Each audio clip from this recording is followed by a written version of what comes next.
welcome to the Standing 8 podcast, and it is our 46th episode. Here is where we talk nothing but boxing, and today I'm pretty excited because we have two very, very great guests on. We have Sean Fitzpatrick and Anthony Saldana from Just Boxing Live. Gentlemen, how are you guys? Fitzgerald, it's Sean Fitzgerald, not Fitzpatrick. He's not the quarterback. Oh, I'm sorry, Fitzgerald. I completely mutilated the name by accident. Sorry, it's been a long day. I apologize. It's okay. Zach does it to everybody. I'll take a right hook and a left uppercut to the face whenever you see me. It won't hurt. Gentlemen, it won't hurt. Yeah, so what's going on, gentlemen? Obviously, for those who've listened before, Anthony Saldana has been on with us a couple of times, and we appreciate the love. I know that Aaron has been on your show, I think, already twice or maybe even more than that. For those who don't know, Just Boxing Live podcast out in the West Coast. You guys have like 31,000 subscribers on YouTube. Is that right? Yeah, I think we're about 30,000. Yeah, a little over 30,000 now. We just passed 30,000 last week. Wow, that's incredible. So you guys are obviously doing your thing. I watched the show. It's great. It's magnificent. I saw the last show that you guys had with I think it was Cynthia, who else? A couple other people. I think Aaron was on the show as well. A lot of things have happened in the last year for you guys as well as for us. And right before we start talking about how you guys got started and you guys got to connected with one another. Just wanted to tell everybody, as always, I got the usual suspects on: Tommy, Courtney. I got Aaron on as well, and a big shout out to Courtney. For those who don't know, Courtney is out in the Middle East representing his country, and he's extremely committed, and not just to his countrymen, but also committed to the show. I think it's like morning there right now, and he's on, and he's going to obviously break down a couple of fights for us. So, big shout out to them, and big shout out to Tommy and Aaron as always. So, guys, tell us how Just Boxing started, and how did the two of you guys link up? I'll let Sean explain Just Boxing, and then I can talk a little bit about how we linked up. So, man, go ahead, Sean. Yeah, no problem. The podcast initially started, I think, in February of 2018. So we're approaching kind of our second year. And Stax was one of the original guests that we had on the show. So I had another co-host who still comes on sometimes, a very good friend of mine, the owner of the gym that we actually broadcast out of. His name is Marco Trejo out of Sweet Science Gym in Hawthorne, California. So shout out to Marco. And he just by happenstance came across Stax at an amateur event a few years ago. And Stax was on, in the first 10 or 15 episodes of the podcast. And then he just didn't stop coming back. So that's kind of how we hooked up. No, in all seriousness, since then we've done a lot of great things. We've been very fortunate. We've had a lot of great guests, champions, former world champions, current world champions, and Stax has a lot to do with that. So. Awesome, yeah, Stax. We've gotten to know Stax pretty well in the last 6 months, 9 months, and he's treated us like family and vice versa. We treat him like family as well. Hey, Stax, I can't wait to go to the West Coast. I promise I'm going to be there one day, and you promised me you're going to show me around. So, I got you, man. So go back whatever to work. Gyms you need to go to, whatever you need to do out here on the West Coast, man, you guys are family. You, Courtney, same with Tommy, Aaron. I mean, he's already my little sidekick. I mean, he knows he's invited wherever I'm going to, man. If I'm in Vegas and Aaron wants to roll, he's always more than welcome to tag along with me. So same thing goes for you guys. Well, we appreciate the love. Sean, why don't you tell us a little bit about like some of the people you had on? Who was like your favorite person to have on an interview? Who was like the most interesting person thus far you guys had? Man, like I said, we've been really fortunate. It's going to be really difficult for me to pick a favorite because we've had a lot of guests. I consider myself a student of boxing. I love to learn new things about the sport all the time, and we have so many knowledgeable guests to learn from. Some of the people who are kind of big names that people will probably recognize. Current unified world champion Danny Roman has been on the show. Former 2-division world champion Jesse Vargas, who has a fight coming up against Mikey Garcia, has been on the show. But it's not just fighters. We've had the opportunity to interview businessmen, matchmakers, promoters, So Brittany Gleason-Brown from TGB Promotions, who does a lot of the PBC stuff, as an example. And so we've had an opportunity to meet a lot of really knowledgeable people in the sport and learn from different aspects of the game, from matchmaking to fighting, all the way up to promotional. And so it's really difficult for me to name or single out just one person because we've been so fortunate. The guests, my opinion is, I'm kind of like a part of the backdrop. I'm a microphone or a chair. People tune in because the way that I'm interested in hearing them, they're interested in hearing them. So we've had a lot of great people, and that's I attribute our success to them more than anything else. I think for me, I mean, we've had the opportunity to interview a lot of people, like you said, a lot of different people in the boxing community, a lot of different type of people, from cutmen to referees to trainers, not just fighters, right? But to me, there's two people that stand out, and one of them is there was a doctor that we had that he had written a book about the amateurs and about the type of brain damage that fighters get, and he actually is for amateurs fighting, and that really stuck out to me. And the way he explained, how you have a certain level of being scared when you get in that ring, but you develop a certain level of energy, and it's a good energy, and it gives these kids an outlet, and listening to this doctor speak, I mean, it was so complex. I mean, it blew me away, when listening to him talk. And then another one was Chris Van Heerden and his story, which is bigger than boxing. Last year, actually now it's been a little over a year, Christmas of 2018, 2 days after Christmas, his father was murdered. And he just talked about the politics in South Africa and just how, they had 40 years of the white landowners taking the land away from the blacks in South Africa, and how that started changing. And, now just the way the politics are now, it's ugly over there in South Africa. He just wanted to get his word out and bring a little bit of light to his country. So for me, those two were they were eye openers, because it's something that I'm not used to talking about. It's not something I was able to open up about or speak on, because it's not something I knew about. So I just kind of sat back and listened to these stories, and I was blown away, And if I could just add a little something to that. So the doctor we had, his name is Dr. Nathan Lavin. He actually has a book that focuses on anticipatory anxiety and some of the anxiety that you experience preparing for a fight, particularly as an amateur. And in terms of an education that you can get on the sport, it's a completely different perspective. He was a tremendous guest. We learned a lot from him, and he talks about really the benefit of amateur boxing for youth and how it can be good, even compared to other sports like soccer and things like that. So that was really, really in depth. And then Chris Van Heerden, one thing I'll say about Just Boxing Live, obviously our biggest audience is here in the United States. Our second biggest audience is not in England. It's not in Mexico. Where it is in South Africa. And the reason that it's in South Africa is because of Chris Van Heerden. So we have a lot to thank for those two.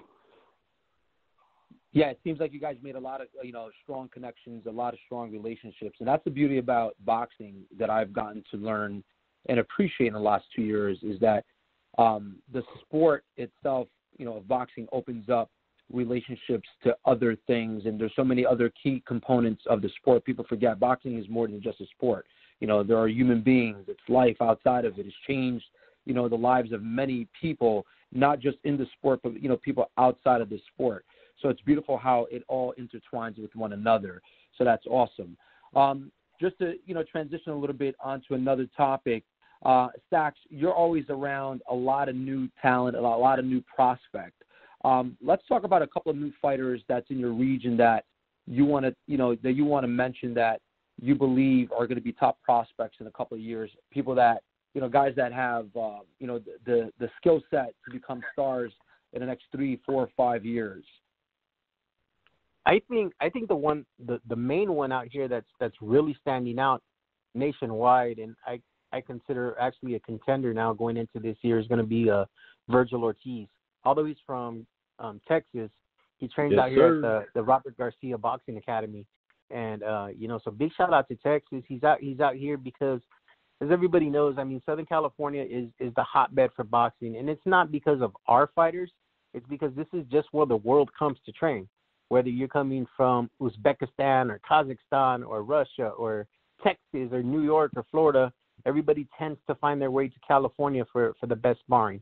You know, and I mentioned that before in some of my Facebook posts, is like, you know, if you want to really challenge yourself and see what type of talent you carry, you're going to come to California for some sparring. And it's not because, like I said, it's not necessarily because of the fighters that we have, the natural-born California fighters, but the California implants are here. And with Virgil, he's something special. The way he knocked out Mauricio Herrera last year, the wins that he has, he's going to be a force to be reckoned with at welterweight this year. I see some big moves this year from Golden Boy, turning him into a real superstar. You know, there's a difference between a superstar, as you guys know, like Ryan Garcia, who, you know, he's social media. He's got over 4 million followers. He's doing his thing on social media. But when you see somebody get in the ring, that's a special type of talent. Right now I'm you know, it's Virgil for me. Yeah, and for people out there listening, Virgil is a welterweight. He's like 21 or 22 years old, 15 knockouts, 15 wins. Definitely, I agree with you. His last fight, he was extremely, extremely impressive. And that knockout of Herrera was probably what opened my eyes up to him as well. So I got to agree with you there. Sean, do you want to touch base on that as well? Do you have any boxers or any top prospects that you want the listeners to basically keep an eye out? If I had to pick one, I would agree with Stacks. And I think that when we talked on the show and Aaron was on, we were talking about prospect of the year. That was pretty unanimous at the table in terms of who we're going to look at going into this year, 2020, and who we expect to make noise and be kind of in championship contention, maybe not this year. And we pretty unanimously glossed over that topic because we all just kind of said Virgil Ortiz. And so it's, I think, from our perspective out here in California and more recently in the rest of the boxing community after these last two performances we had, Virgil Ortiz is the person who we look at as kind of the next big thing. Yeah, I agree. It'd be interesting if we can get Virgil Ortiz versus Boots Ennis, who I had the pleasure of interviewing him this a couple of weeks ago. During his fight against a European fighter over here in Atlantic City. Which, speaking of that, let's talk about Claressa Shields. I mean, everybody watched her fight. Obviously, we all did here. She fought Ivana Habazin, who I also had the pleasure of interviewing. And shout out to Aaron for getting me in there. It was a great time. Just to give you guys just a quick synopsis, I was at the press conference in New York. I got to meet Boots. His father, I saw Claressa, spoke with her, Ivana Habazin, spoke to Alicia Napoleon, who actually ended up losing her fight against Elan Cederos, which she looked pretty impressive in her fight against Alicia. But it was a great time. Made a lot of good contacts. And more importantly, I had a lot of fun doing it. I look like a kid. I look like a kid in a candy store, to be honest with you. So I went from New York, then I went to the weigh-in a couple of days later, all the way in Atlantic City, which is about an hour and 25 minutes away from me. I wasn't able to be actually at the fight because I did have a prior engagement with family. I didn't get to actually be there, but I got to watch the fights all on my phone. Let's talk about Claressa Shields and what she's accomplished. She's 10-0. Unified now in 3 different weight classes, and she's done it differently than what most people are accustomed to. Most boxers start at lower weights and they make their way up. With Claressa, it's been the reverse. She started at 168, won bouts there, went to 160, and then went to 154. And Courtney, I don't know if you're on. I want to get your input on this. What did you think about the boxing match between Habazin? It's tough for me to pronounce her name sometimes. Was it anything out of the ordinary for you? Did you think it was going to go any other way? What were your thoughts on it? I don't even know if you're on, but if you're hearing me. I am. If you guys bear with me, I'm trying to, pretty much participate in the show, get ready for work, to go out and launch aircraft, and kind of observe quiet hours right now in the where I'm staying at. So, if can you guys hear me all right? First thing, we can hear you perfectly. Okay. All right. Cool. The last show, and a shout out to Aaron for getting the clip and posting that earlier as kind of a lead into this episode, as this is going to be one of the topics. But last episode I said I was looking for Claressa Shields to pretty much dog out Habazin. And I think she played. I think it was true to form.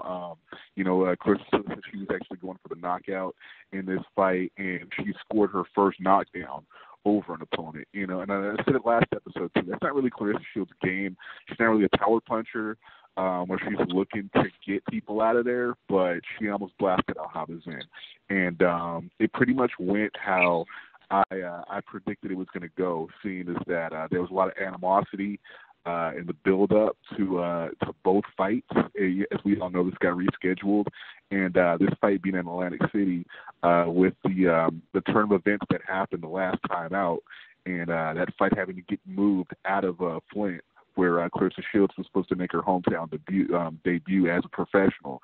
I think that all just added up to where Claressa Shields was going to go in there and make a statement. So I think there was a lot of animosity. Claressa Shields made it personal. And how she dealt with Habazin, but also I said also that I think this was also a fight where Claressa Shields was looking to put the other women in and around her orbit, whether they be from 140 all the way back up to 168 on notice that she's there. She considers herself the GOAT, and it's open for business. And so I think everyone from Amanda Serrano, Katie Taylor, Cecilia Breitos, and some of the top contenders, all going all the way up to 168, are officially on notice. And if they want that big fight, if they want the game changer, and they want the exposure, they have to orbit around Claressa Shields. And I think that's the statement that she made against Habazin. Courtney, great points. Stacks, were you impressed by Shields' performance, or was it what you expected it was going to be? I actually feel bad for Claressa, and I'm gonna let Sean hit on all the technicalities on why, because he understands and he can give you a better breakdown as far as like the numbers go. But there's just it's hard for her to prove herself right now at these upper weight classes at 68, at 60, and even at 54 because of the lack of competition. And I respect her for representing the United States, for winning those 2 gold medals and doing what she's doing as a boxer and her accomplishments. But in the same breath, it's kind of hard to like say that she's actually the GOAT right now. It's like it's tough because there's nobody there to fight her. There's no competition for her. And that's not her fault. Except women boxing, she's not ever gonna be that superstar that I think she expects herself to be, or that she represents herself as, just because of the fact that no matter how much fights are, and this is my opinion, no matter how much fights are on Showtime and she's getting these main events, people just aren't tuning in. People aren't watching. People don't care yet until I think there's better competition, because she did exactly what I thought she was going to do. I didn't think she'd knock her out, but I knew she'd box her ears off, and it just, I respect her for her accomplishments, but I just don't think, I don't know, those accolades, the accolades that come with them, the belts and everything, to me, it's kind of like they're being handed to her because of the fact that there's no competition there. So you believe that her accomplishments and accolades, which she still has a lot of, she's very young, she still has a lot of years left in boxing. So you believe that it's going to be somewhat marginalized because of the lack of competition that there is right now in the women's boxing, which is, it's been an issue obviously for many years. So let me ask you this: as far as concerning her popularity, which she's pretty popular obviously in the sport. Forget about her, the fact that she's a woman. Do you think that in order to increase her brand awareness, do you think that perhaps maybe she should be, co-headlining on like PBC with like fights like, under Danny Garcia, Keith Thurman, Errol Spence? Do you think that'll help her? I think instead of requesting or trying to be the main event, that she gets on one of these big cards that's gonna pull 1 million pay-per-views, that is gonna be on ESPN and is gonna have, 2 million people watching after the Heisman Trophy Awards. You get her on a Loma card or a card where a Terrence Crawford card or a PBC card. It doesn't matter. One of these big cards, you get her on a Canelo card, and let people see her, and she's going to get more exposure there than trying to be the main event herself. And again, that's my opinion because of the fact that more people watch men's boxing, and that's just the brutal truth about the sport. Now, here's what I find interesting. So when I was at the press conference that Tuesday before the fight, she made it very clear to whoever was there, which was mostly media and promoters. She made it very clear that she's going to make a run for MMA this year before December. Now, this question is for Sean. Sean, after everything we've just said, you think she's going to do that for the simple reason she wants to maybe cross over, gain more popularity, and perhaps obviously collect also a big paycheck? Because there are rumors around, or rather going around, between her and Amanda, a fight potentially brewing between her and Amanda Nunes. And for those who don't know, Amanda Nunes is obviously she is the biggest UFC female star and one of the biggest stars in the UFC. She is already collecting paychecks north of $500,000. What is your input on that, Sean? I see it as a possibility. I don't think I don't treat it in the same way that I would if Floyd Mayweather said he's going to participate in MMA this year. And one of the reasons is we just see a lot more crossover in women's boxing and MMA, like Heather Hardy, Amanda Serrano. So for that reason, I look at it. And there's a reason that these women are going to MMA. Heather Hardy in particular has been really public about the fact that, the MMA fights are easier to make and she's getting bigger paychecks for those fights. It's not that she doesn't have a desire to box necessarily. And if the case is I can cross over and fight someone like Nunes, and to be clear and fair, I don't have a great depth of knowledge in MMA. But what I do know is that would be a spectacle, and that draws eyes. It draws attention. It's good for money making. It's good for publicity. It's good for a lot of different reasons. And if it's practical and it makes dollars, then in this case, perhaps for Claressa Shields, it makes sense. In terms of boxing, I agree. She could be on a bigger stage in the sense that she could be co-mating pay-per-views and things like that. But as far as women's boxing goes, Claressa Shields gets a good push. I mean, she's headlining on Showtime, right? Which is something that, other like Amanda Serrano, for instance, is kind of barely getting undercards on DAZN for someone who has, 9 titles and in 7 different weight divisions. So Claressa Shields has received a pretty significant push, and we are seeing more women, for Top Rank and ESPN. There's a big push for Michaela Mayer, for Katie Taylor on DAZN with Matchroom Boxing. And Claressa Shields is kind of leading that charge as someone who's getting more headline time. But at the end of the day, you see a lot of women do it. And so I guess it wouldn't surprise me all that much if Claressa Shields decided to make a go of it as well. Yeah, and let's talk about what's next for Claressa. I mean, obviously she has the potential of crossing over and going MMA. But let's say that doesn't happen. It seems like she has the intent of, having another boxing match before she makes a commitment to that decision, whether or not she's going to fight in the MMA or the UFC, whatever the case may be. We just obviously watched Elon Cederos from Sweden, who's 8-0, capture the super middleweight WBA and IBF belt against, or rather defeating Alicia Napoleon in a very, very tough fight. Do you believe that she is going to be Claressa Shields' next opponent, or perhaps maybe Alejandra Jimenez? And Stacks, this question is for you. You know, I think if Jimenez can drop 6 more pounds or 8 pounds, I can see a fight between her and Jimenez at middleweight. I don't think Claressa is going to go up to super middleweight to fight her. Not quite yet. I mean, there's not a lot of fights to be made. Claressa's going to make her money off of advertisements and endorsements right now, more than she is against fighting, you know, anybody else in those 3 divisions. I was looking at the middleweight division last night, and I think there's only 3 boxers that have 10 wins or more. The other ones are like 1-0, 2-0, and there's only like a total of 25 total, you know, middleweights. You know, so there's not a lot of competition out there for her to fight. She may move up, but I think 68 is after dropping that weight is gonna. It might be a little bit too much on her body to go back up to 68 to fight Jimenez. Jimenez is a strong super middleweight. She was well over 200 pounds, lost a lot of weight, moved down to 68.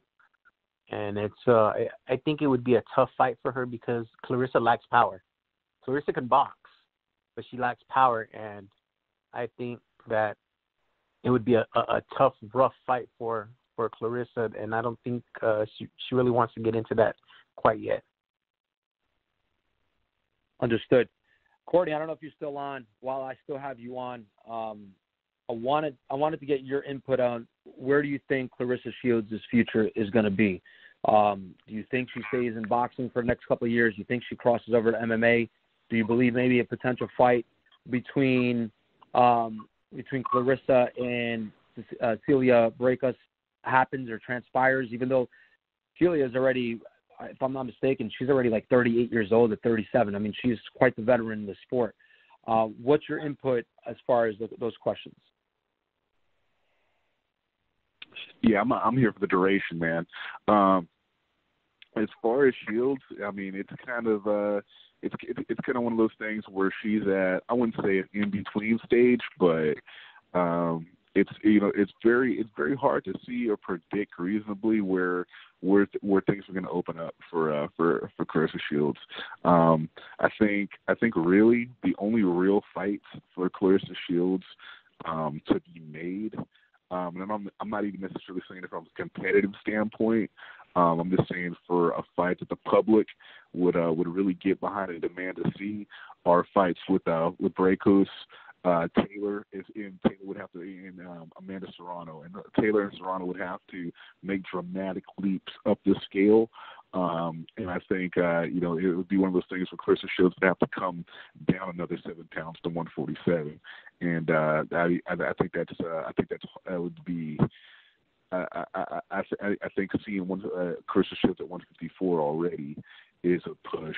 And so, seeing Claressa Shields go down to 147 to potentially meet Brækhus or Serrano or Katie Taylor, I think that might be beyond the pale, but not impossible and not unreasonable.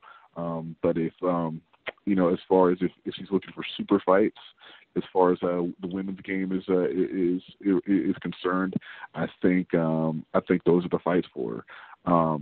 And I think it's also a scenario where Claressa Shields might be forced to watch Katie Taylor and Amanda Serrano and maybe even Brækhus make those fights without even go ahead and fight each other and make those fights without her. Simply for the fact that in the women's side of the sport, the real competition is down the scale, and we might have seen where Claressa Shields has gone as far down as she can reasonably go.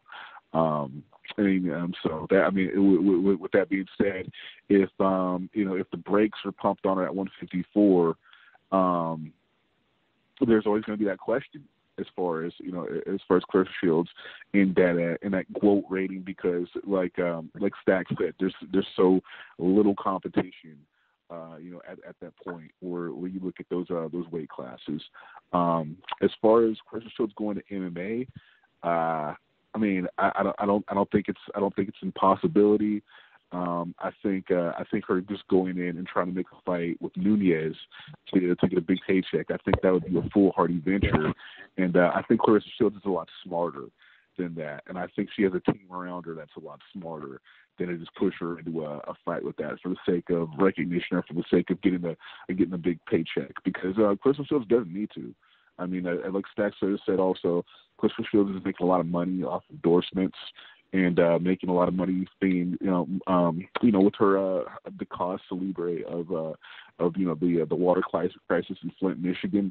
So she's able to use her celebrity to draw attention to that, and that the way she's helping our community with that also is one of those things that's made her visible in the mainstream public. And as far as making her a recognizable face, as far as marketing products and getting those product endorsements and stuff like that. So I think from a monetary standpoint, Claressa Shields is okay. I don't think I think the notion that she's trying to get in there with Nunez in order to get paid is overblown. I think from a financial standpoint, Claressa Shields is very comfortable where she's at. And I think if she does do the MMA thing, I think we're going to see Claressa Shields kind of dip her toe in the water and start taking steps into that very gradually. So I think if we do see her in the octagon or in the cage or whatever, I think we'll see her against lower tier opponents within MMA or within the UFC, and then just pretty much going from there. So, Sean, great points, Courtney. So, Sean, there's been a lot of talks, a lot of debating, a lot of arguing that Claressa is the quote-unquote, the greatest woman of all time. Considering the fact she's 10-0, there's obviously she hasn't lost. Do you think there's a case? Do you think there's a case to argue that perhaps Amanda Serrano, deserves to be also recognized in the same light as Claressa as far as greatest of all time, and considering the fact that she has a lot of fights, a big resume, and then, it's spinning off of that, obviously because of your degree of your knowledge of boxing, I'm sure you've seen Layla Ali trash talking not long ago regarding Claressa Shields. They've been going back and forth now for a couple of years. Why don't you give us your thoughts on the Amanda Serrano and on the Layla Ali versus Shields trash talk? Yeah, absolutely. So one of the things I actually mentioned in comments on your show a few weeks ago was I feel as though Amanda Serrano is often overlooked when it comes to the GOAT conversation, considering what she has accomplished in this sport, particularly compared to someone like Claressa Shields. Amanda Serrano, as I mentioned before, is a 9-time world champion across 7 different weight divisions. And to show you kind of the lack of competition that women have to deal with, and all these women can do is fight the people that are put in front of them. So that's the one thing I want to make clear is this isn't a criticism for the fighters themselves because, all Claressa Shields, all Amanda Serrano can do is fight the people who are ranked at the top of the division and win titles. That's their job, and they do it effectively. But one thing that I will say that is just statistically true, okay, well, first of all, the idea, for instance, that the mega fights that exist are like if Amanda Serrano comes up and Claressa Shields goes down, that just kind of speaks to the lack of competition for Claressa Shields in any division. If this were men and we said someone who's like a career featherweight, someone who's 130 pounds needs to make their way up to 147 to challenge someone who used to be 168-pound titleist, we would call it absurd, right? We would think that's ridiculous, okay? So when we talk about women, Claressa Shields at 154 pounds, if you go to BoxRec, for instance, and you look at the world rankings, all the women in the world who compete that are active professionals at 154 pounds, we're talking less than 45 women in the world. And only about 25 of those even have winning records. And that's anybody who's 1-0 or anything better than that, right? And the truth of the matter is the higher up the ladder you go, the smaller those numbers get for women.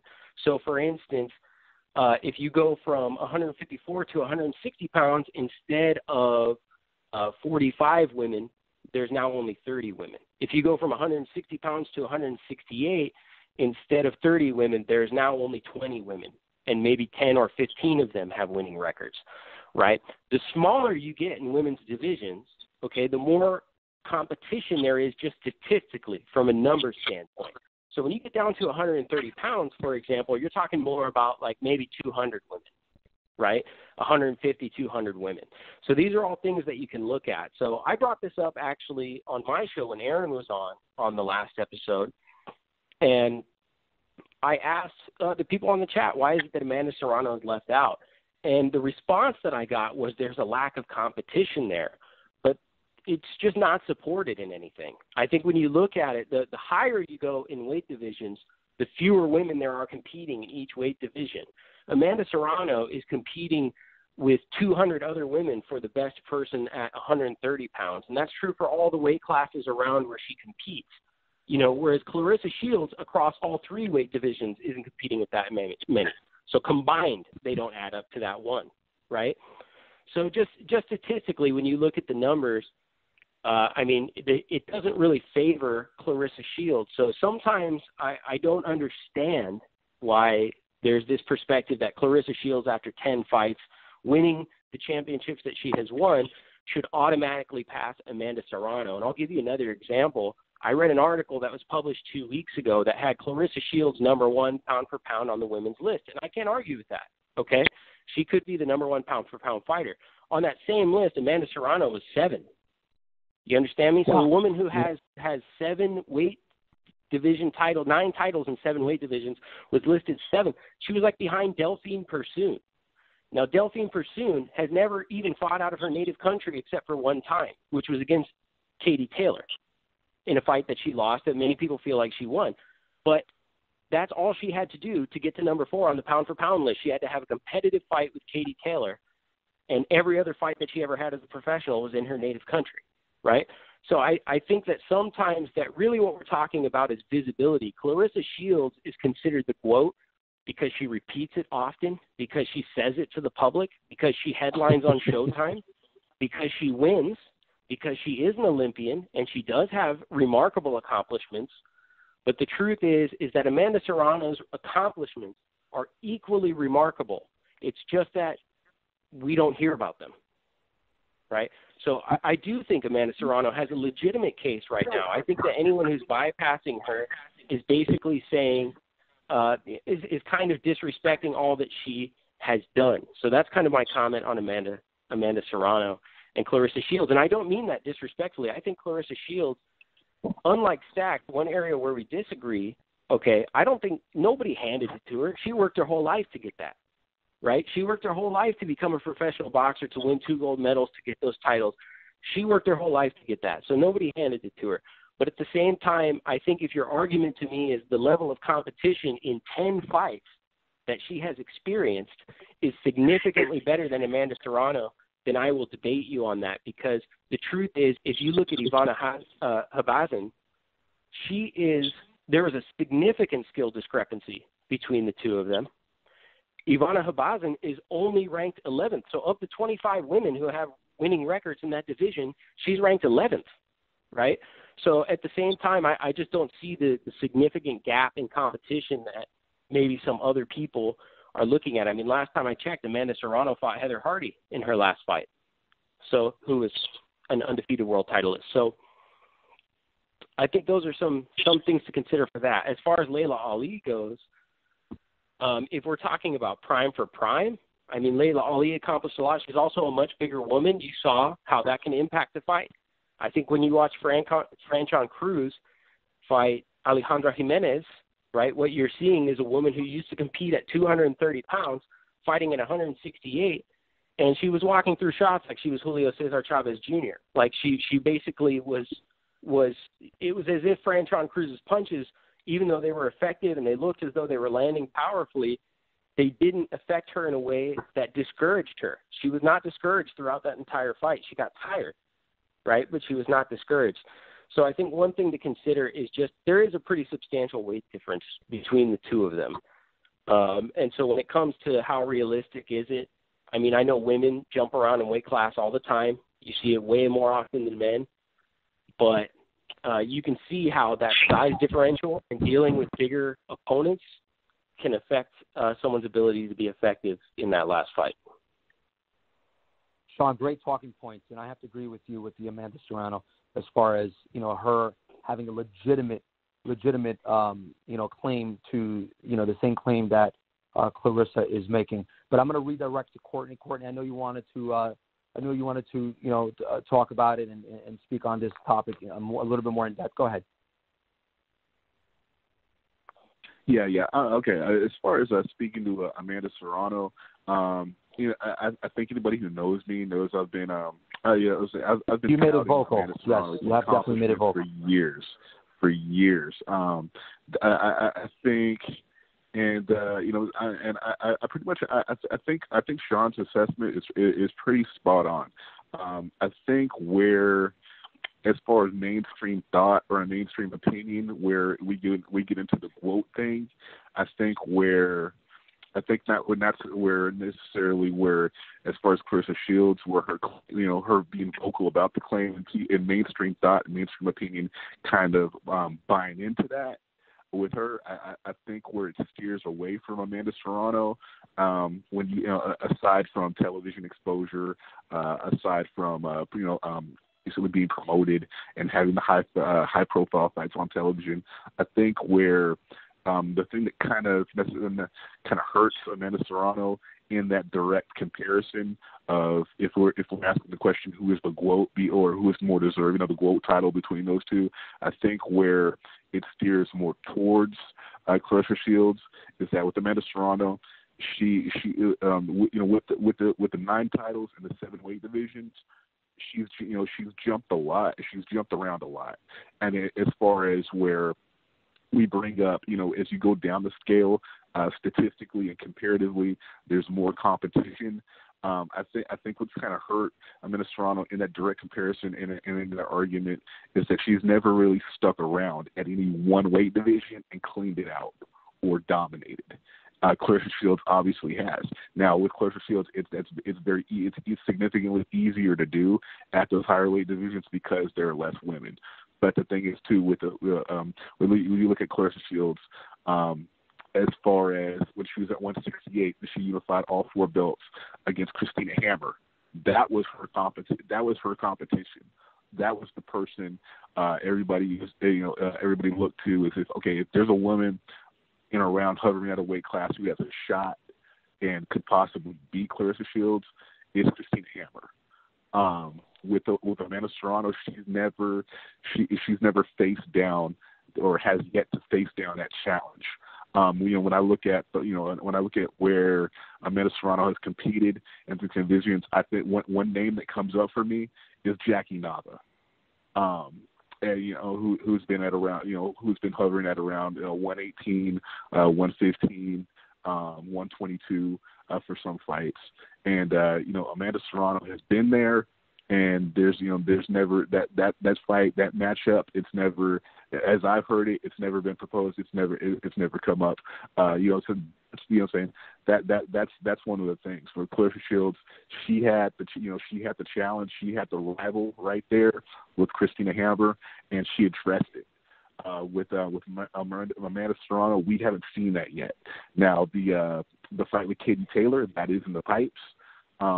And as how we see her deal with that challenge, I think that'll clear some of the dust and some of the speculation in that direct comparison between her and Claressa Shields. And one more thing, because I didn't get to address it, and you had asked before, as far as Claressa Shields and Layla Ali. The thing about Layla Ali, I think, in terms of a head-to-head matchup, how I think it would have, Layla Ali is long past it. She's as far as being removed from boxing. I know she's made some comments on radio and within the media that if she got into shape, I take that as more of that can't be taken too much beyond surface. I mean, we've all heard Lennox Lewis say he could come back and take on Vitaly Klitschko when he was reigning, or Vladimir Klitschko, when he was in his late 40s, early 50s, and it didn't happen. So as far as a direct theoretical linking Claressa Shields and Layla Ali, I think we're kind of past that with the discussion or serious debate.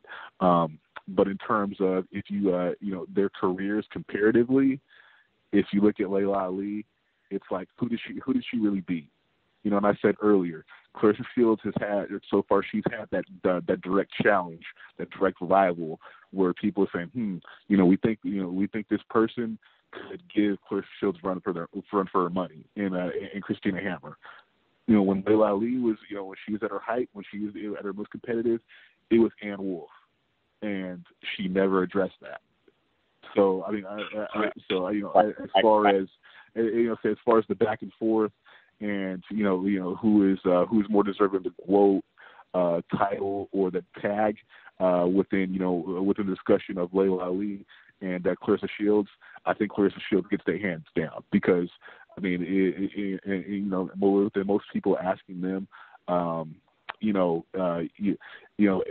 far as Layla Ali, and there's some people off top, I think they're crediting her off the last name and the undefeated record, but when you scratch the surface on what challenges she hurdled in her career and her title reign, when you look at Claressa Shields and what she's done right now, it's kind of head and shoulders. Great talking points, gentlemen. Moving on, we just witnessed a upset. Perhaps maybe not an upset for some of us, but Rosario just beat Julian Williams, J-Rock, this past weekend. 5th round TKO. Tommy, I know you had a lot to say on the Facebook group. Were you shocked? What was your reaction to J-Rock being stopped in the 5th round? Man, Banana caught that slip, and J-Rock got that pill. That, man, one thing I want to say about that, yes, I was shocked at how it happened. I wasn't surprised at what we saw out of Rosario. Dude is a puncher. He's a puncher. He's got those long arms. He and from the jump, he said it. He said what his game plan was going to be, to come out there and get right up in J-Rock. And the one thing that I saw was, it was pissing me off, honestly. The PBC commentators, they completely underestimated what they were seeing in the ring. And to start off, J-Rock, he was battling, he was hanging in there for a little bit, but you could clearly see from midway through the 1st round. 2nd round, you could really see it. But it was like he just instantly got tired. You could see when he went back to the corner after the 1st round, like he was bracing himself, because he knew he was taking some shots. Man, he steamrolled him. I didn't expect it to go that way, but it was a great thing to see, man. And that commentary, the one thing I'll say to a lot of people is, they spent probably 4 rounds baffled by what was going on, but you could clearly tell, if you were watching that fight and actually paying attention to the punches and to the boxers, you could see the demeanor that Banana had in there. You could see that he was on a mission to be unstoppable, and it was great to see, and I'm glad to see what he did. And J-Rock's gonna have to come back, man. I mean that was not what he was looking for, at home, and we'll see what he does in his next fight. But props to Rosario. That was a great fight, man. Yeah, tough loss for J-Rock, because it was in his hometown. Tough pill for him to swallow. Stacks, were you shocked, or did you think that Rosario was capable of beating J-Rock? And did you notice how visibly bigger he looked than J-Rock in that fight? Yeah, he looked really big. I wasn't too shocked. I thought Rosario was going to give him a tough fight. One thing. I'm gonna go into a couple of things. The first thing is that a lot of times people forget, when you're in a world championship caliber fight, you're gonna get a world championship caliber opponent. And the fights aren't always gonna be walkthroughs. It's not always gonna happen that way. It's not always gonna go the way it's expected. When I seen those odds at like 2,500, a minus 2,500, I'm like, that these odds are too far apart. If I would have went to Vegas, I would have dropped a little bit of money on Rosario. Through the 2nd round, after the 2nd round, I text Sean. I said, J-Rock's getting beat. It's over. He's gonna get beat. And he ended up He ended up losing, but as far as the commentary, man, to piggyback off what Tommy was saying, it was bad from the get-go, from the Cornflake fight. You know, when Cornflake was getting beat up against the guy that got knocked out by Charlo. I forget who Cornflake was fighting, but it's like Joe Goosen was just, he's gonna adjust. He's that guy's missing a lot of shots. He threw a lot of shots, but he missed most of them. And they go to the replay, and the guy hits him with like 10 out of 10 punches and just busts the dude's lip. You know, it's like the commentary that night was like super bad. You know, but you know it was. It wasn't real shocking, but for Julian Williams to lose that way in Philly, I guess you would say it was. You know, to lose that way in front of your home crowd, you know, it's sad.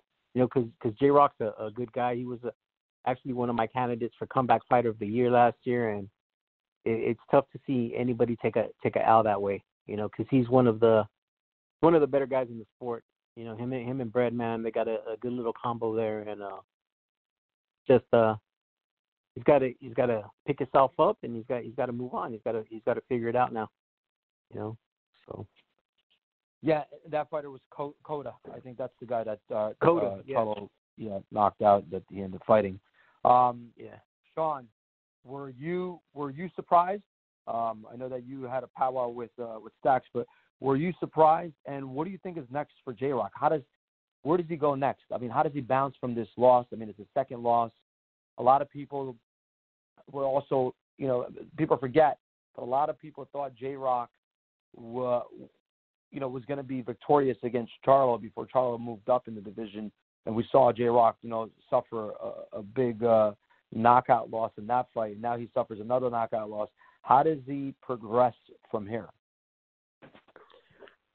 Firstly, yes, I was surprised. You know, I thought J-Rock was going to win that fight. You know, he's coming off of obviously biggest win of his career, and also in a position where they share a common opponent, Gallimore. So they both fought Nathaniel Gallimore, and you know, that's a fight that Banana had lost by knockout. So it's one of those things where you kind of looked at the advantages that one had over another, and I fully expected, with the momentum that he has, with the belts on the line, his performance in the last fight, the fact that they share a common opponent, I kind of just went the J-Rock way, and I agree. I think that was Tommy who was talking about the commentary, and one of the things is, you know, I'm watching the second round thinking, man, he's taking some serious shots, but the commentary team was acting like it was not a big deal, you know, and they were kind of almost praising his performance. And I understand that there's some difficulty in it, and that the perspective that we're seeing on television is not necessarily the perspective of what, you know, Joe Goosen and the commentary team is, and obviously they know a tremendous amount about boxing. It just didn't seem to add up or line up. So, it's just one of those situations where, you know, I was way wrong. It happens. And I was very surprised, actually, that that's the way it worked. Now, with that being said, I mean, he's bounced back from defeat before. So it's not like it's not an entirely new position for him to be in. But at the same time, you know, I don't know if I go straight into a rematch with Nathaniel Gallimore, because I don't feel as though it was as competitive as perhaps the commentary team made it sound. And I think there's some things that need to be worked on. And so I think if I were making recommendations, I guess, I think I would perhaps pass on the rematch and go evaluate other alternatives for now. Yeah, I got to agree with you on that. I think a lot of other opportunities for Rosario are going to open up. I don't know how J-Rock's going to bounce from this loss, to be honest with you, at 154. But the one thing that did surprise me, and I don't know if anybody knows, Stacks, maybe you do. Do you know what was the weigh-in of the fight night weigh-in? Because, I mean, like I mentioned before, Rosario seemed like he was outweighing J-Rock by a good 10 pounds. He looked very, very big. Does anybody have any knowledge on that? No, I don't. I don't know what he weighed in the night of the fight. All right. Aaron, I know you want to jump on. I think there's a couple of questions on Facebook Live that you want to redirect or you want to mention. Let me give the mic to Courtney first. I think he has some points he want to share first. Oh yeah, I wanted to jump in on the J-Rock versus Rosario fight real quick before we went on to that. But I'm gonna be real. I have yet to see the fight in its entirety because I shipped out that night. But I mean, looking at the result, it doesn't surprise me. I'm gonna say this: shout out to Samson Lekowicz. A lot of people, he's a big figure in the game, and a lot of people, he's really under the radar. But but he's at the same time, he's kind of a hand within boxing that is kind of ominous and always there. And he does, and the hand has showed itself again. For those who don't know, Samson Lekowicz is Rosario's promoter. He is also the guy who has gone. He basically is an Argentinian gentleman who goes to the most nondescript places in the world and just finds these guys who nobody knows about, and some of these guys end up having Hall of Fame careers. He found Manny Pacquiao. A lot of people don't realize that. He went out and found Manny Pacquiao, brought him to the United States, hooked him up with Freddie Roach, and the story goes from there. He found Sergio Martinez when Sergio Martinez was working as a bouncer at a nightclub in Barcelona. He's got another guy down the pipe who is a 6'7" junior middleweight named Sebastian Fundador, who I think is going to be fun. He's going to be fun to watch. But as far as when I saw this get scheduled against J-Rock, I was kind of disappointed because I was looking at the bigger picture and looking for J-Rock to get those unifications against Charlo, or before Charlo beat Harrison, looking for those two to hook up. But I was looking towards bigger fights and unifications and seeing these belts aligned, but also at the same time, it was one of those fights when I found out Rosario was promoted by Samson Lekowicz, and then I saw the odds on that. I was thinking, this isn't going to be a walk in the park for J-Rock. I still thought J-Rock was going to win the fight, but as far as how people were panning Rosario, I definitely thought that those opinions were rather presumptive and ill-informed, and Rosario showed us why. But I mean, Jeison Rosario coming out of the Dominican Republic, I see him as a little bit of a bigger version of some hellacious punchers that have come out of the Dominican Republic. Immediately coming to mind, Jean Guzman and Jonathan Guzman. And I think what we saw with him, that's kind of a thread with guys who are coming out of the Dominican Republic, they're guys who can come in at a certain weight and who can get very, very big coming into the ring on fight night. John Guzman was famous for that. Jonathan Guzman is famous for that, and we saw the result of that with Jeison Rosario coming in at 154 for this title fight, and then just coming in on fight night as a rehydrated monster. And I think the combination of that, not necessarily underestimating it, but I think it was one of those things where J-Rock trained for a fighter who didn't particularly show up that fight. He showed up as something else, and I think it got him. And I think when that happened, I think we saw J-Rock kind of break mentally in that fight when it started to turn in a way that he wasn't prepared for. Also, another thing that struck me post-fight is that Jeison Rosario said that this was basically the first fight of his professional career where he was able to come in and have all the resources available for a full training camp. So that's scary. If that statement holds and that's true, I think we're going to see Jeison Rosario as something more than a flash in the pan, and he might have some staying power and be a player to contend with at junior middleweight. Great points. Aaron, you wanted to jump in. I know there's a couple of questions on Facebook Live. While we're talking, Aaron and Tommy are obviously doing a fantastic job running the podcast through Facebook Live and getting people to participate on that platform. So, Aaron, go ahead. Mike is all yours. Yeah, we got a question on Facebook Live from Xavier Gilbert. Hey, what's up, man? Thanks for listening in. And I'm just going to paraphrase what he said. Does J-Rock deserve a rematch with Rosario? And I'll be the first to answer that, I guess.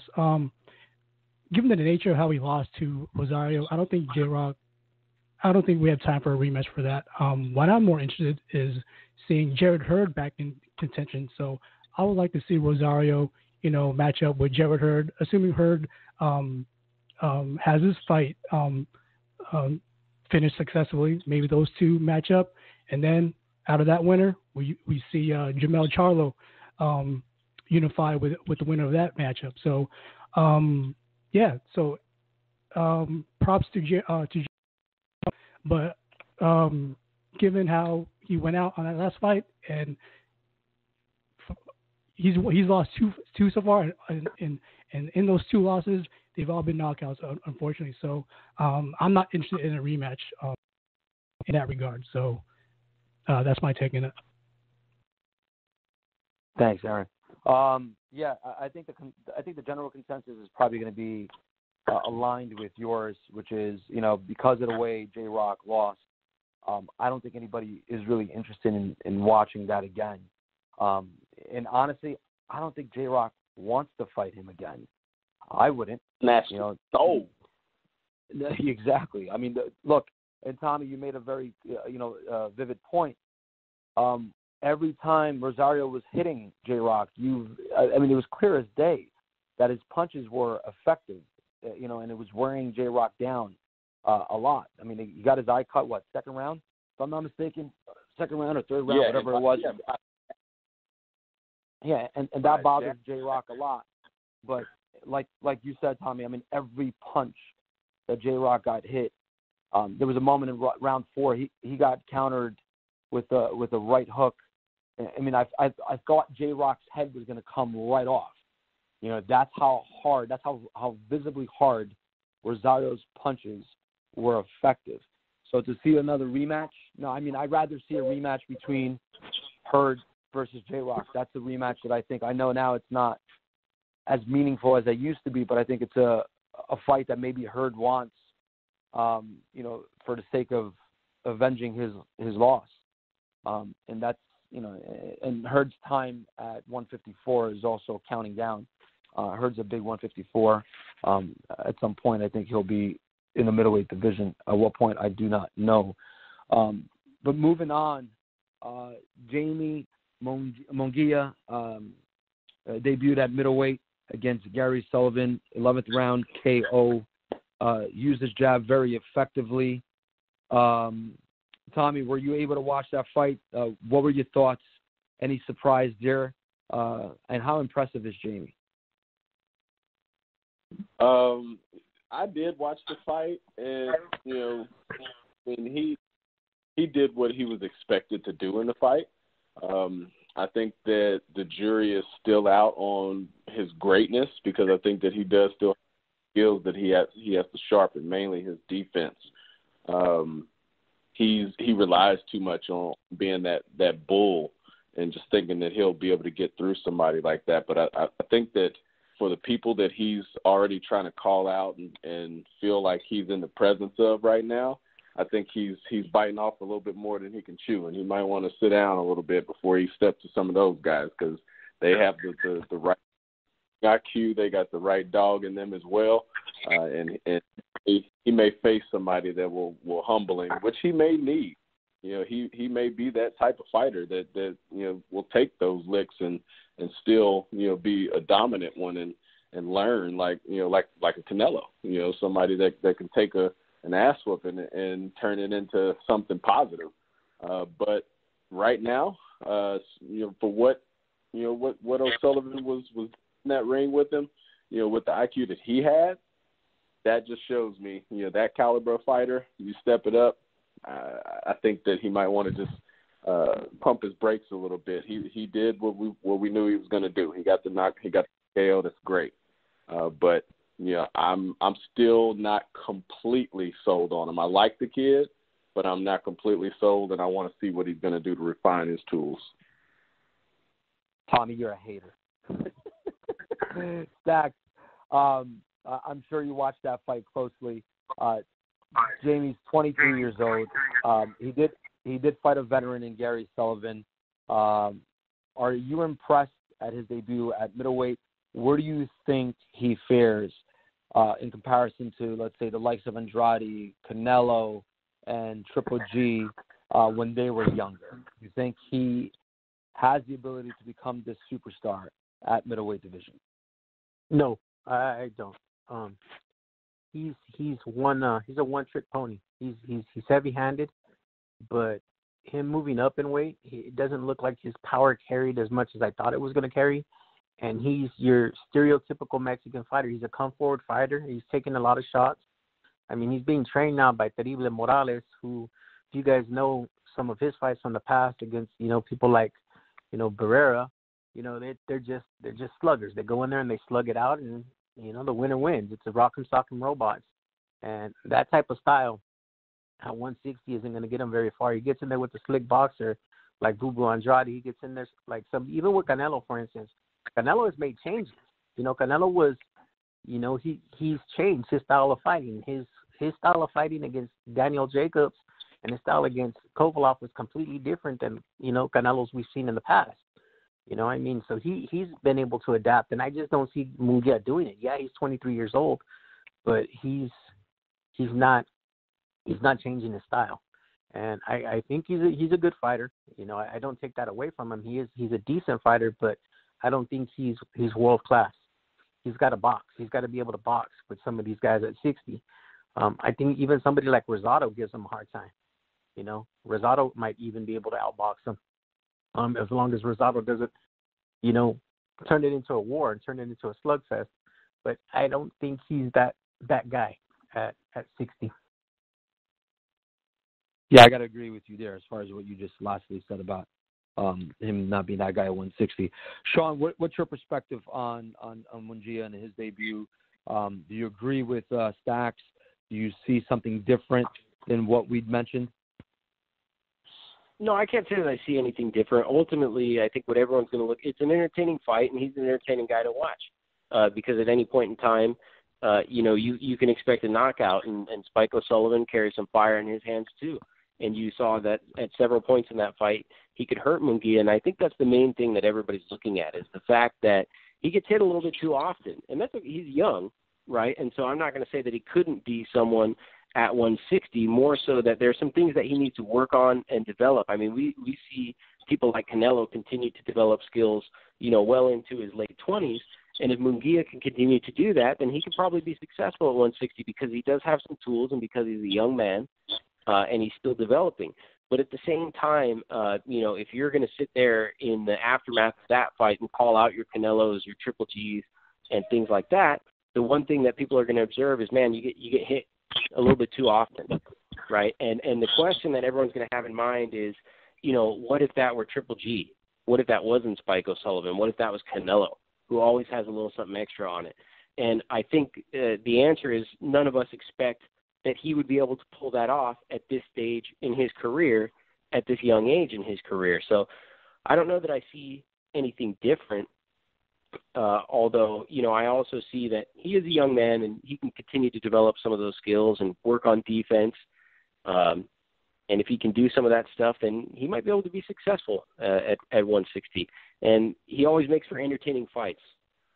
Just because of that. But the one thing I will say is he kind of developed a reputation after the Saddam Ali fight as someone who, carries fire in his hands. But when you get to the upper level, when you're talking about people like Triple G, when you're talking about Canelo, these are all guys who are powerful, and they're all guys who can take big shots. I mean, we watched them do it against each other, right? We watched Canelo take tremendous shots against Triple G and vice versa. And I really don't believe that Jaime Munguia is carrying anything in his arsenal that's, significantly, more powerful than someone like a Triple G or than a Canelo. We've heard comparisons from people like Liam Smith and things like that who said, yeah, it's not the same, that Canelo's power is very different than Munguia's, and Canelo carries more power. And that doesn't surprise me. So I think he's got some work to do before stepping up to that level. But that doesn't mean he can't do it. It just means he has to dedicate himself.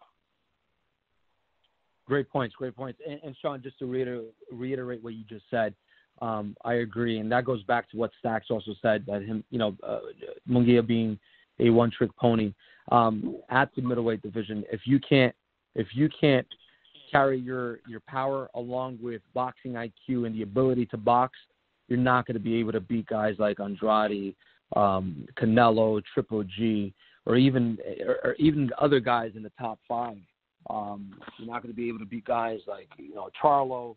So it might be, at the age of 23, it seems like his handlers are probably going to be a little bit hesitant to put him against anybody in the top, ranked in the top 5, 6. So it'll be interesting to see what his future, carries on and what's going to transpire of him moving forward. But if he does fight anybody with good power, boxing IQ, and the ability to box on the outside, it seems like he probably will be suffering his first loss very soon. It'll be interesting to see what happens in his career. So Aaron gave me carte blanche to speak on whatever topic I want to, and this is what I love. So moving on to another topic, we're 1 month away, actually a little bit less than 1 month away, I think exactly 30 days away from Tyson Fury versus Deontay. I'm super excited about, that boxing fight. I wish D-Rock was on because we go back and forth on it. He's obviously a huge Deontay fan. I respect both fighters, obviously. I respect Tyson Fury a whole lot for the simple fact of, his size and his ability to box and how he's able to bob and weave and slick and be so slick at his size and his height. So, Courtney, I know you're on. I know this is a heated discussion as always. I love it. I fucking really love it. Has your prediction changed as far as the outcome of this fight? What do you think is going to happen? It hasn't changed at all. I said pretty much shortly after the first fight that how I see a rematch going is that I think Wilder is gonna put him back on the canvas. I think he's gonna do it sooner, and I think when it happens, Fury's gonna stay down this time. That prediction and the way I see it, it's only solidified more in basically how I see Fury talking the talk and carrying himself since then. I think Fury and what we've seen in the 2 interim fights and what we've seen in his comments is that he wants to prove that I think he's bought into his own aura a little bit in that there's kind of a mystique about him now that he's the one person who went down on a Wilder right and emerged from the grave. And he deserves that mystique because that is just utterly impressive within itself. But I think Fury has lulled himself into the belief that if he can take another right hand like that and get up again from it. And I don't see it. I think whether you believe he got a long count or not, or anything with that or whatever. But I think Fury's mind state is he's going to go in. He's going to go in and he's going to be willing to put that chin back out there against Wilder. And I think that's inherently dangerous. And I think that's going to lead to his demise. And especially what we've seen from Wilder now is that I said a few episodes back, Wilder showed a new and scary depth to what he does now. And that we saw in his last fight against Ortiz, he'll wait for it. He'll circle you. He'll stalk you. And he's not just that bully. He's not just that front runner. He's just not just that one trick from pony with the God bless right hand, but he can recognize and he can place that right hand. And I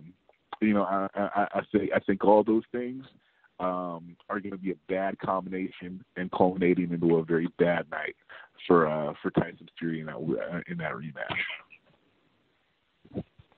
I'm going to pull out my earplugs now. I didn't hear nothing you said. I'm kidding. Tommy, I already know your prediction. Why don't you enlighten all of us? Has it changed? Do you still think that Deontay is going to come out victorious? Are you on the same side as Courtney? he did mention about, Deontay's patience versus Luis Ortiz, even though I still think that Luis Ortiz brought his walker in the ring with him that night. What are your thoughts of that fight? How does it play out in your mind? Who is going to become victorious? Man, and you called me a hater. Come on. Wilder for the win, down in 10, baby. It's Bomb Squad. Come on now. This dude, man, I do not see it happening. I see all of this WWE. Man, Fury should have been fit. He got off the canvas. He should have been getting for this fight.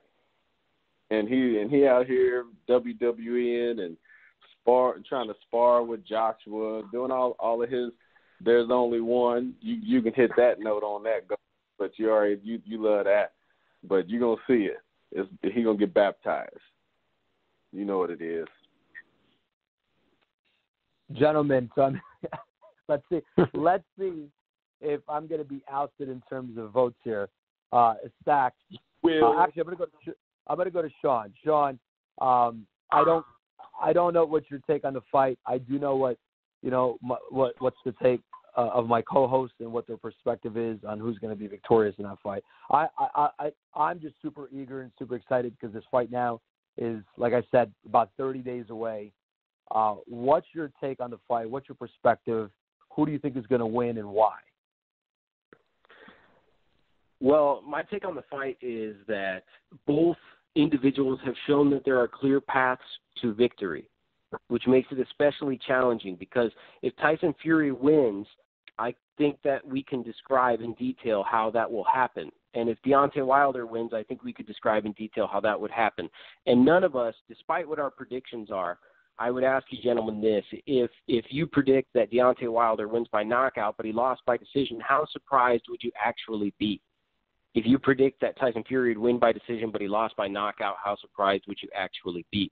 At the end of the day, both men have shown that they have a path to victory, and both men have a reputation for proving people wrong. And here's what I mean by that.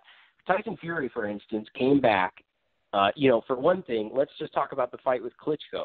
He went in the fight with Klitschko, and I would have told you back then, come on, the guy got floored by Cunningham. He was an overblown cruiserweight, all this different stuff. And he went through the Klitschko fight. I think Klitschko landed single digits of punch per round, something like 5 punches a round or something like that. Tyson Fury pretty much easily walked through that fight. He then blew up to, had to lose 100 and something pounds.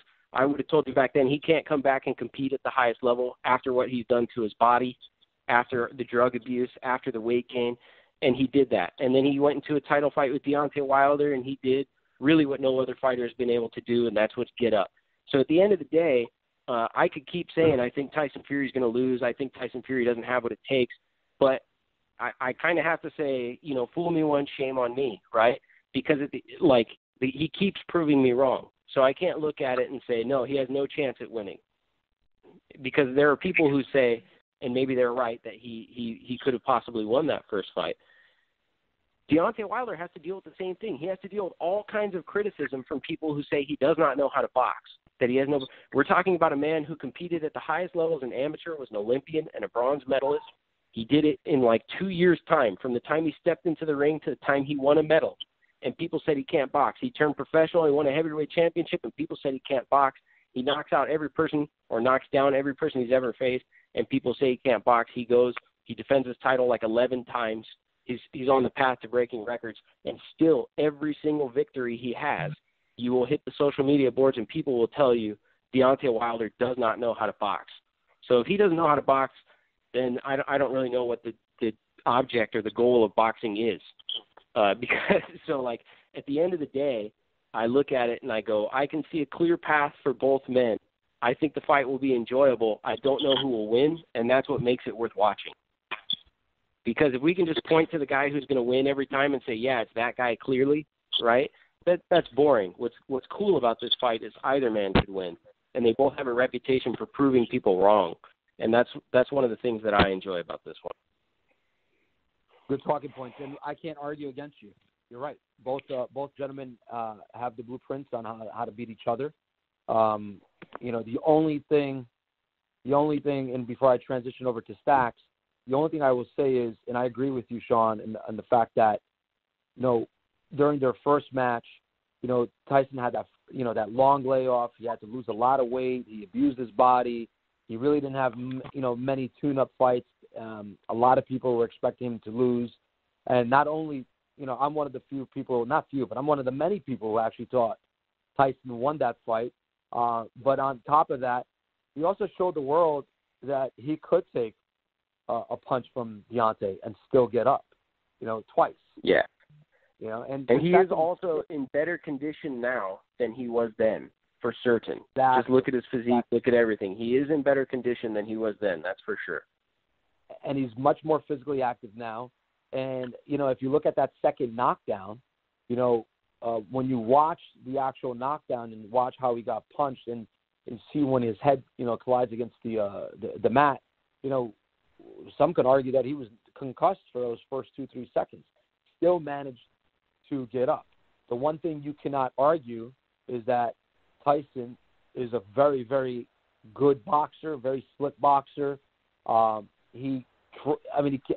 To the best of his ability, he kept away from Deontay's right hand.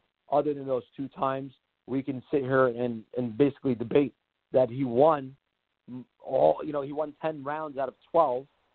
And even the rounds that he got knocked down, let's say round 12, you watch the replay, after the 10 or 15 seconds after he gets up, he's stepping on the gas against Deontay. He's literally giving it back to Deontay after being knocked down. So the guy doesn't only have boxing IQ and skill. He also has grit and he has heart. And that's one thing that Deontay also has to take into consideration. And again, to reiterate what Courtney said, Deontay has that one special ability that I don't think any boxer right now has.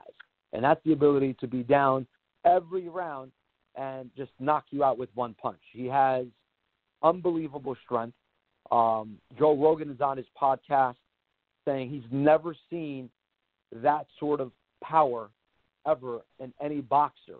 The ability to just, he's got crazy knockout power.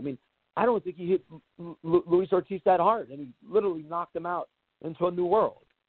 So it'll be interesting. It'll definitely be interesting. Nonetheless, it's going to be a great time leading up to February 22nd for every boxing fan out there, because it's going to be a boxing fight, one of those boxing fights that people are going to be talking about potentially for years and years to come. Stacks, I'd love to hear your take on this fight and what your prediction is. Well, I got Fury.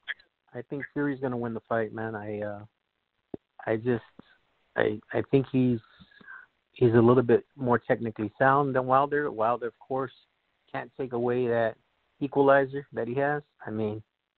He can turn it out in the first round. He can just try to go after him in the first round and knock him out.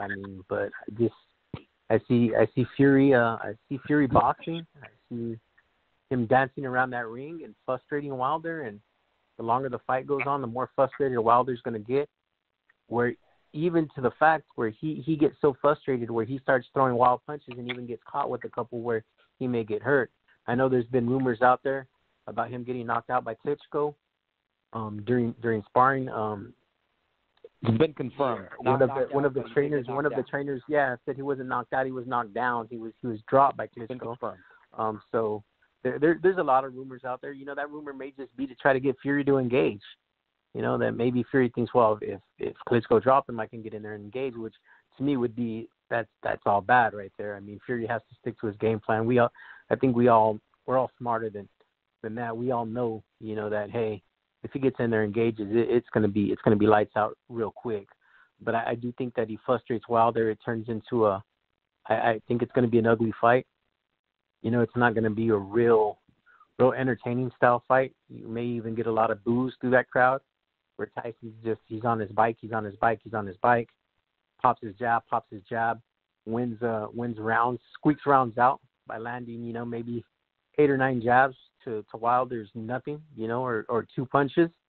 and Wilder gets frustrated throughout the fight. So I think Fury's gonna win it in an ugly fashion. I mean, it's gonna be a defensive fight for Fury, and I just think that I can just see him backpedaling a lot, just kind of popping that jab off his back foot, being on his bike the whole time, and Wilder getting frustrated. But I think he's gonna pull it off this time. Great points, Stacks. And I will agree with you on that. That's my prediction as well. I think exactly what you just mentioned, him backpedaling and using his jab, pretty much the replay of the first fight to a certain degree, and getting him frustrated. Transitioning really quick to Tommy. Tommy, first and foremost, I know Sean and Stacks probably don't know about this, but our condolences to your aunt. I understand she passed away a few days ago, and I wanted to give you the floor just to praise, and celebrate her life. So I know you wanted the mic and say a couple of words. Yeah, man, I appreciate it. Just definitely wanted to give a shout out to my Aunt Patty and say rest in heaven. She's a great woman. Taught us all a lot of things. Very, very funny lady. Hilarious damn stories. You can catch some of them on Facebook that I've already released. But great woman, and fuck cancer. And so shout out to her. May her soul rest in peace.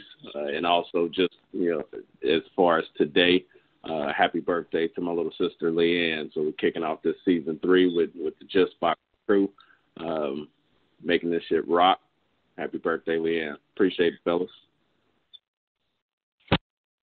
Anytime, Tommy, anytime. And once again, our condolences, rest in peace to your aunt.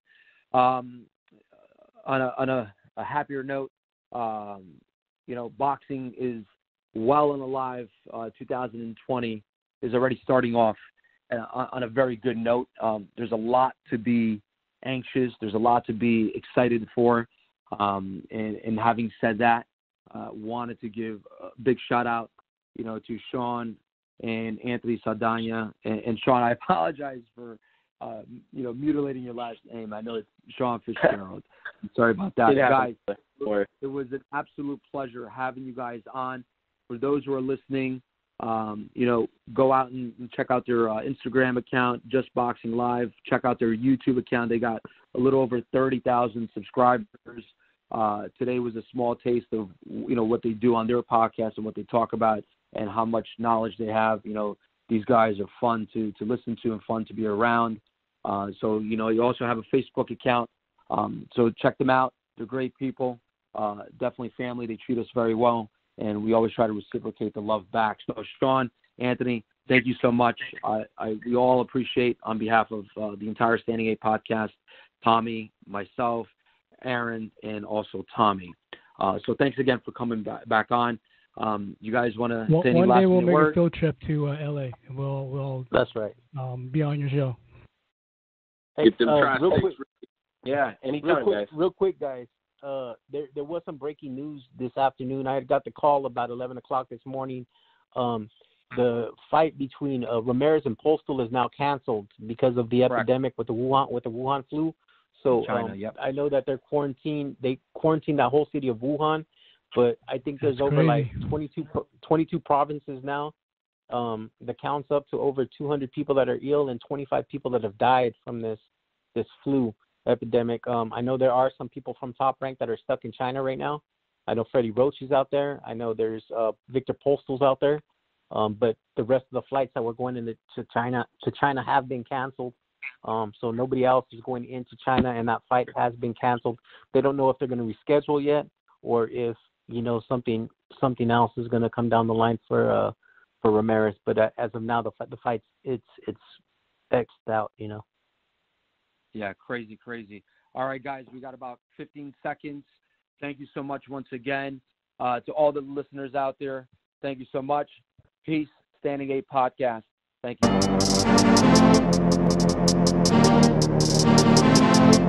you.